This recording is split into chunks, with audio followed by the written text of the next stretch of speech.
And first tonight, the November election results are rolling in as we speak. And two things we are keeping a very close eye on tonight. First, the race for Houston mayor, and we are checking to see if there have been any voting issues in Harris County. We have live team coverage for you tonight, tracking all of the results that matter most to you. First, in the race for Houston mayor, let's check what is going on right now. And there you have it. No surprises here based on the polling we've been witnessing over the weeks. State Senator John Whitmire, number 1. Sheila Jackson Lee, Congresswoman, at number 2. Jason Miles is with Whitmire's camp at the Marriott Marquis in downtown Houston tonight. Jason? As you know, Lynn, Whitmire's camp and the senator himself would have loved an outright win tonight, but expected a runoff given the crowded field. The state senator just taking the stage within the last 5 minutes or so, thanking his very diverse, what he calls a citywide coalition. He says this room illustrates the kind of support he's had, crossing all racial and other barriers. He says there's no VIP room here tonight.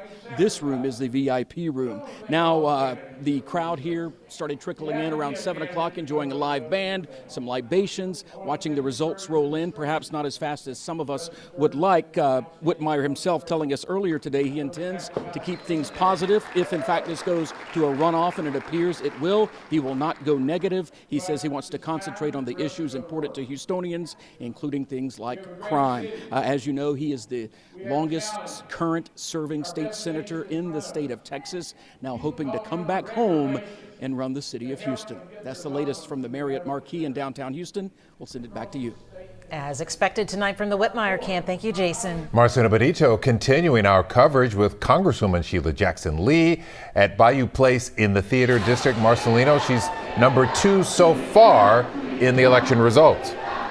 Well, Len, the Congresswoman showed up in a celebratory mood, really just dancing her way onto the stage to address her supporters, thanking them for everything they did for her in this campaign. Behind the scenes, though, I can tell you the campaign not happy with their early voting results and put them in an early deficit against John Whitmire. But we are told they do expect once today's votes are counted, that deficit will shrink. However, as Jason mentioned, the campaign fully prepared to go into runoff mode against John Whitmire. The campaign appearing confident, but they know this will be a bit of a battle. Polling shows John Whitmire actually grows his lead in a one-on-one race. Not to mention the campaign is also financially struggling, has far fewer dollars in the campaign coffers than the Whitmire campaign. Still, the Congresswoman sounded confident on stage addressing her supporters. She says she will work for every vote from every Houstonian to prove she is the right candidate for mayor.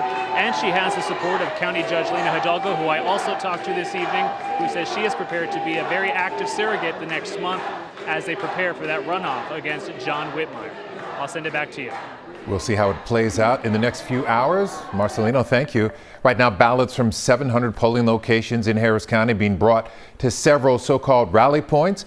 This is new video of crews at one of the rally points where ballots are being collected before being brought to Election Central at NRG. We have live team coverage at NRG tonight, starting with Adam Bennett with what's happening now. Adam? Well, Lynn, this is really rush hour for these ballots being returned. You can see there's a line of cars here that's pulling up. There's an even longer line that you can't see behind me. And that is because NRG Arena is one of 6 rally points where judges are dropping off the election day votes as well as their equipment. There are 5 other sites spread across the county. The idea is that poll workers from all 701 election day locations will be able to transmit those results remotely. The overall goal, get those results in much faster than what we saw last year. The goal, I'm told, Tanisha Hudspeth, the county clerk, she expects that they will be able to have all of the votes tabulated by the early hours tomorrow morning. Len? All right, Adam, thank you from NRG Central. Now let's turn it over to investigative reporter Jeremy Rogowski, who has been monitoring for any problems this election day. How things go, Jeremy? Well, Mia and Glenn, Harris County's new elections chief described today as, quote, fairly smooth. County clerk Tanisha Hudspeth says 93% of voting centers opened on time this morning. There were some locations, she said, that had problems with scanners and voting equipment, but those were generally resolved in a short amount of time because this time around, technicians were deployed to every single polling location. And unlike the major problem of paper ballot shortages last November, I am happy to say no locations ran out of ballot paper today. This was a much lower turnout election with less than half the total votes cast compared to last November's midterm. Len and Mia. All right, Jeremy, thank you. Voters are deciding on more than just the candidates. There are several propositions. Let's take a look at the latest results right now. First up, Harris County Proposition A. It would provide $2.5 billion to rebuild LBJ Hospital in Houston and renovate Bentob Hospital in the Texas Medical Center, so far overwhelmingly being approved. In Fort Bend County, two big bond measures. Prop A would provide $712 million for road projects. A look at the votes, and it appears with 65% of the vote so far for passing. Then there's Prop B, $153 million to improve Fort Bend County parks. Voters thus far have approved it with 52%, not the biggest margin there though. Also, voters in Fort Bend ISD saw a special election. Proposition A, $35 million for teacher and staff pay increases, plus funding for state mandated campus police.